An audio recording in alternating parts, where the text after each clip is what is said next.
High বন্ধুরা, আমরা যাচ্ছি একটা বান্ধবীর বাড়িতে। দেখো এক বান্ধবী,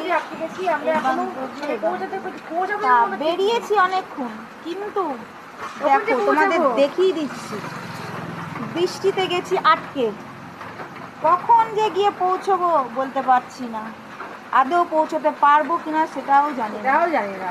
কিন্তু খুব বৃষ্টি হচ্ছে, বৃষ্টিতে আটকে গেছি বলে আমরা একটা দোকানে এসে বসে আছি। আমরা এই দোকানটাতে এসে বসে আছি, একটা দোকান কাকু, আর এই যে আমরা তিনজনা দাঁড়িয়ে রয়েছি। আমি বসে আছি, ও বসে আছে, দাঁড়িয়ে রয়েছে, স্নান নেই ওই জন্য দাঁড়িয়ে রয়েছে। এখন কি করবো বলো? কখন যে গিয়ে পৌঁছবো কিংবা কিছুই বলতে পারছি না। আমার বান্ধবীর ছেলে, আমার রিম বান্ধবীর ছেলে। এটা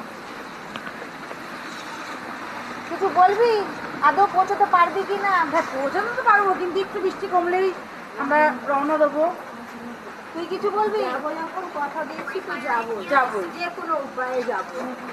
যাবই, কথার কথা। কিন্তু বৃষ্টিটা কমছে না। বৃষ্টির মধ্যে ভিজে ভিজে যেতে কিন্তু ভাল লাগে, কিন্তু এ ঠান্ডা লেগেছে। কালকে বাড়ির উপোস করেছিল, স্নান